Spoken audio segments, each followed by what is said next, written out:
Cette vidéo est la conséquence inattendue d'un échange SMS nocturne.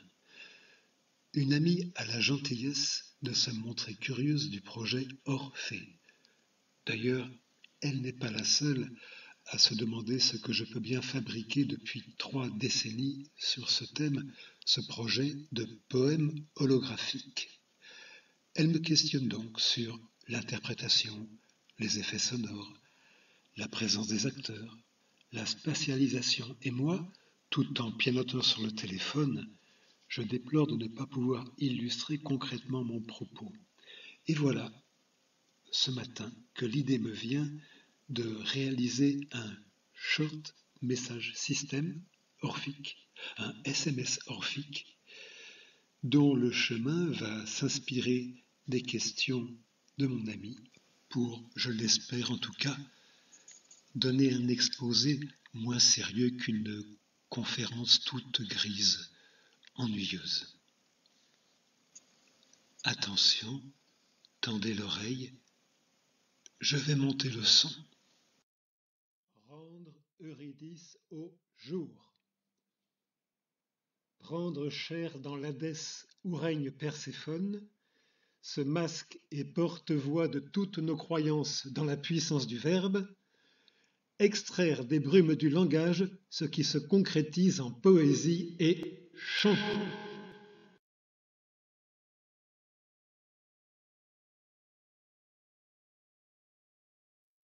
Est-ce que tu cherches un effet dans le son? Dans le son? Mais je ne fais que ça depuis 4 jours. Seulement, il faut savoir économiser. Dans Orphée, il doit y avoir la voix naturelle, la voix électroacoustique, les bruits et toutes les fusions possibles de ces 3 choses.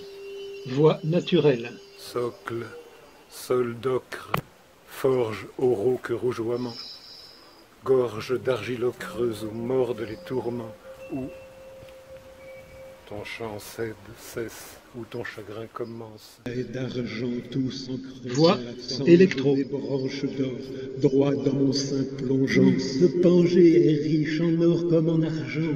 De quoi former, forger quelque autre chant. Sache des orphanges Et sacrifier la gangue. bruit. Sache ton chant ouvrir ce chemin froid plus grand. La voix naturelle, la voix électroacoustique, les bruits et toutes les fusions possibles de ces 3 choses, et surtout la spatialisation. La spatialisation, ça c'est merveilleux. Dans le lieu où ça sera donné cet Orphée, le public devra être complètement perdu acoustiquement. Perdu, en principe, perdu dans le charme de l'être, le plaisir d'être perdu. Les repères sont là. L'histoire d'Orphée, dans sa version simple, est connue, je pense, de tout le monde. Mais quiconque est attiré par une performance intitulée Orphée va se demander comment Orphée donne vie au spectre, comment Orphée rend tangible ce qui n'est qu'insaisissable forme. Par quels efforts, par quels effets de voix peut-il bien peupler de chair et veiné de sang le fantôme d'une morte? Eh bien, la réponse, par ce qu'il faut d'effort, par ce qu'il faut d'amour, par les premiers mots qui font émerger le spectacle de la nuit.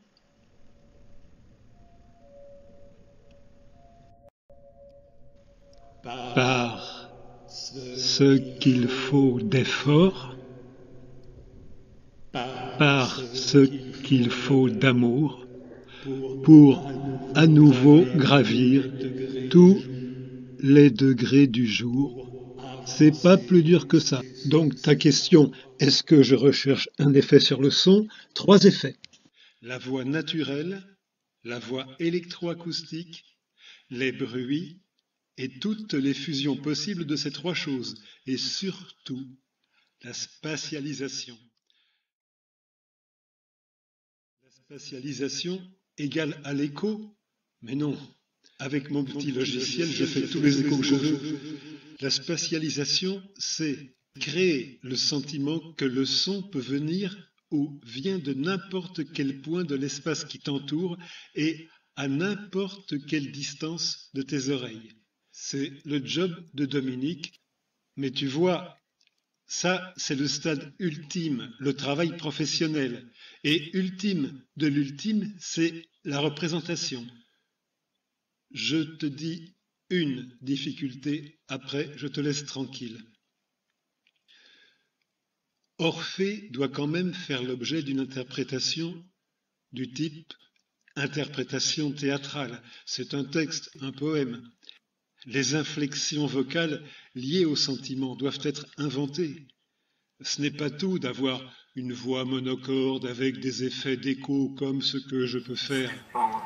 Ces degrés que mon soleil descend sont d'une terre au goût comme aux couleurs du sang, nul n'y saurait. Bien sûr, si je prends les 16 premières minutes de la pièce, soit la descente d'Orphée dans la terre, mais aussi, au regard des Alexandrins, la descente dans la phonétique française, c'est un choix qui s'impose à moi comme synesthésique, c'est un vrai forage, un vrai creusement, notamment dans la voyelle nasale en, a, n, que je vois comme fauve, terreuse, ocre, et donc certaines artificialités me semblent de mise. C'est ce qu'a compris Dominique en tant qu'électroacousticienne. Dis, jusqu'où puis-je, dois-je en te suivant descendre? Dis, jusqu'où voir tomber de ton flambeau la cendre? Ou scintiller, briller du dernier point tremblant de ce qu'on nomme espoir, le pâle froid semblant?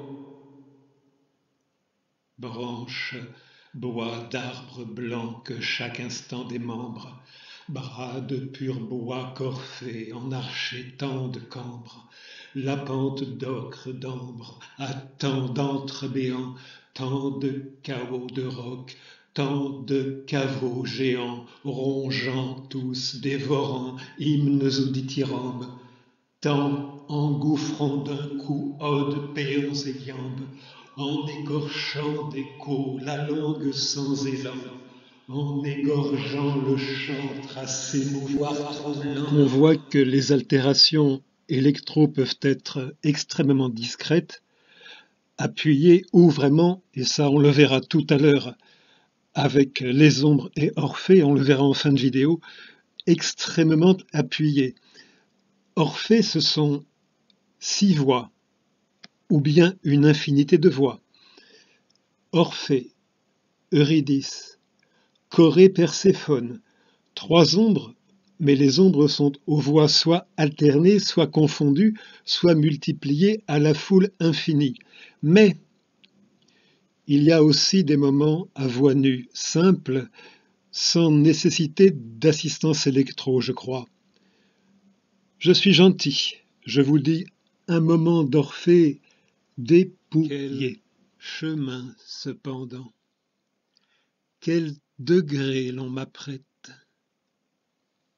quelle part tout ensemble est brutale et secrète, quelle part d'inconnu s'étend là devant moi.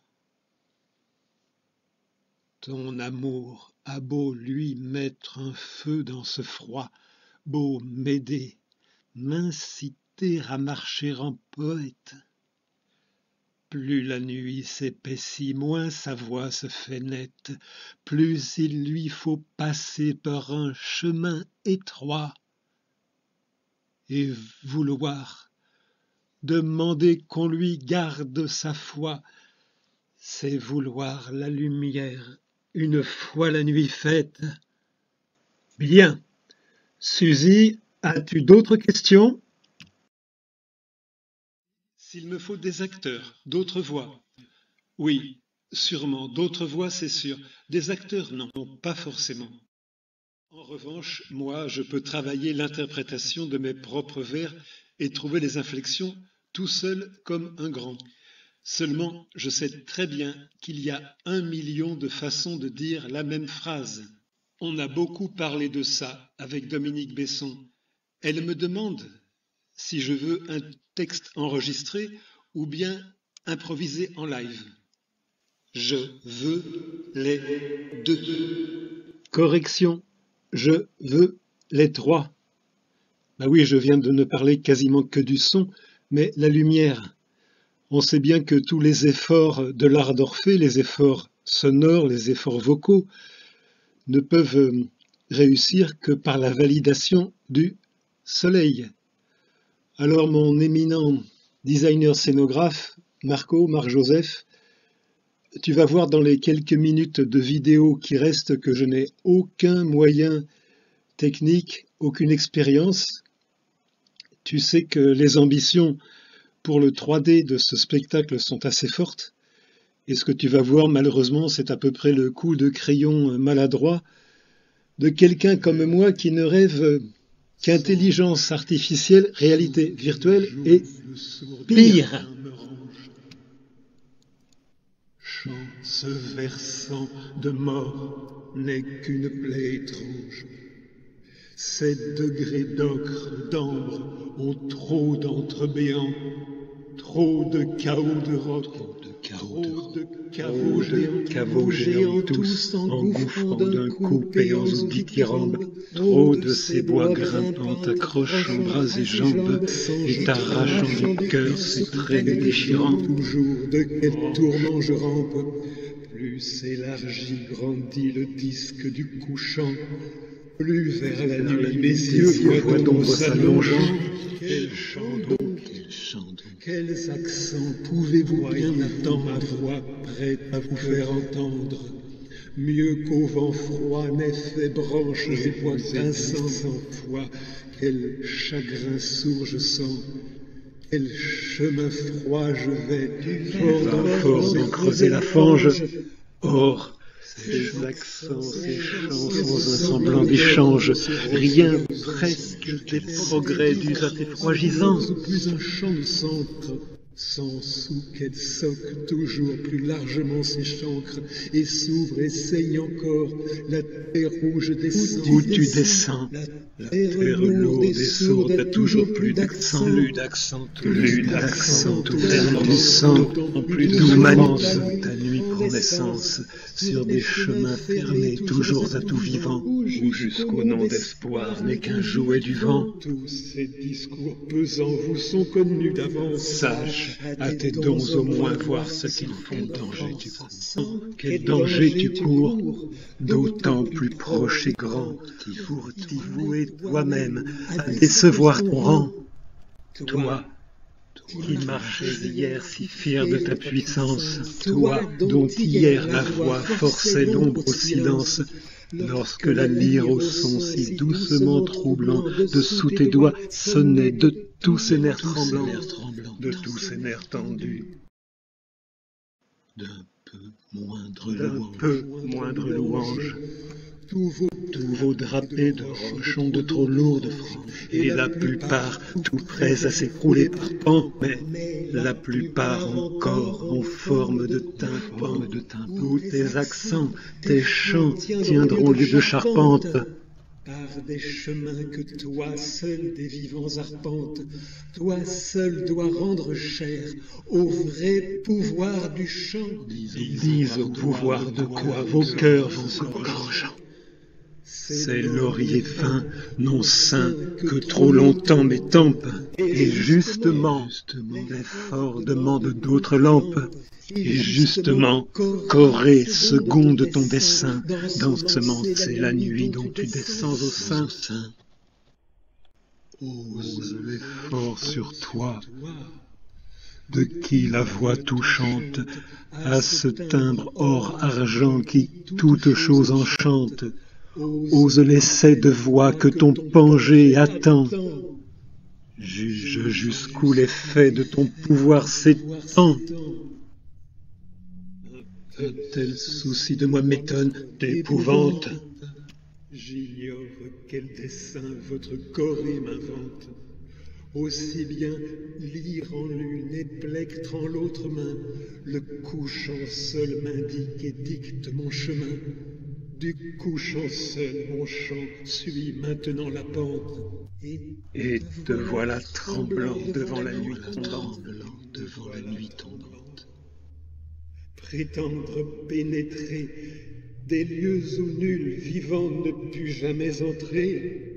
En avancer, pousser sous la clarté mourante, en espérer toucher la terre indifférente, et m'empêcher de voir dans le miroir sans teint qu'à chacun temps la tombe un terme trop certain.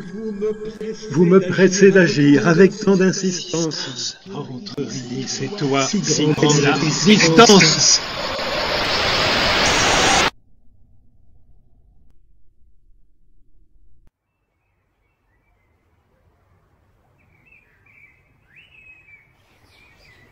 Socle, sol d'ocre, forge au rauque rougeoiement. Gorge d'argile ocreuse où mordent les tourments, où ton chant cesse, où ton chagrin commence. Reproche, grief, cri, marque ton impuissance. Scelle la défaillance à travers quoi pourtant monte